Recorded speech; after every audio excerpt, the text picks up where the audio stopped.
Ask any business owner from a small mom and pop shop to Amazon, and they'll tell you if you want customers, you have to offer them something more than the competition.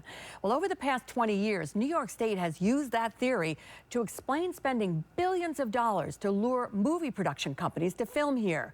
A state watchdog group argues that the return on investment just isn't there.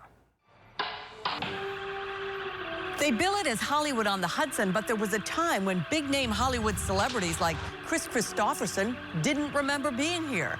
I think I probably have, but I was probably wrong. And Bob Hope turned his time here into a punchline. Broadway, radio, television, pictures, and I wind up in Albany. Sports Illustrated even referred to Albany, yuck, New York, when sports fan Jack Nicholson left the set of Ironweed to head to the NBA playoffs. But that, as they say, was then. Thanks to New York State's generous tax incentives over the past 20 years, Hollywood has flipped the script. Big-name stars like Tom Cruise, Angelina Jolie, and Ryan Gosling have embraced the capital region. Bradley Cooper even made the trip back to Schenectady for the premiere of The Place Beyond the Pines. It's not often you get to go back to the place where you shot and celebrate with the people you made the movie with. A film company doing business in New York is now guaranteed a 30% reduction in its film tax credit.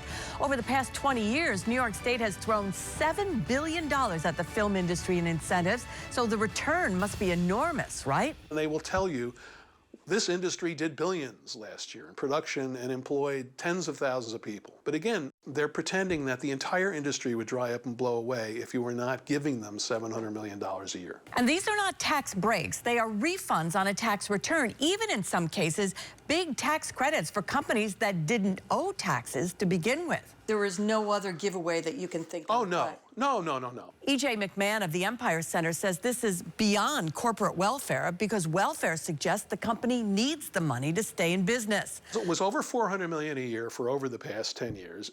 As of now, it has totaled $7 billion, and it's going to be $7 billion more in the next 10 years. Lawmakers and supporters of the incentives will argue that famous New York landmarks looming large on the big screen are an open invitation to tourists to see them in person. But are they? You know, Angelina Jolie, happening to film a chase scene that's supposed to be in Washington on a cloverleaf in Albany. How is it promoting tourism to, say, Albany, to use it as an imitation Washington in a movie about Watergate? At Film Albany, Debbie Godecki tries to entice movie companies to film here. They trust us.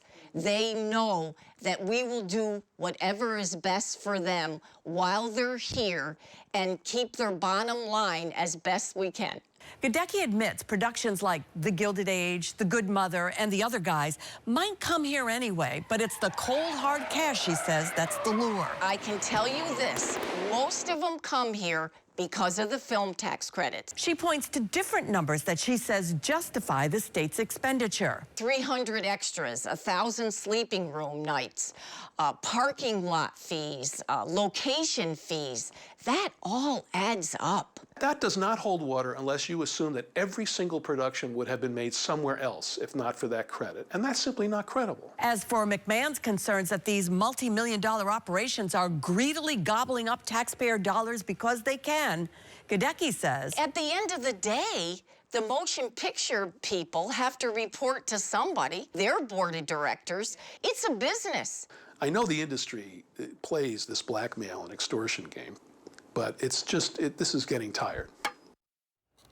Empire State Development, which oversees the film tax credit program, put out an impact study that reported from 2021 to 22, film projects created almost $24 of economic output for every dollar of tax credit issued.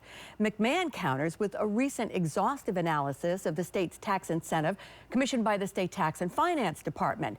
It found that production activity and hiring attributed to the film tax credit generates a combined total of just 31 cents in direct and indirect revenues for every dollar the state pays producers.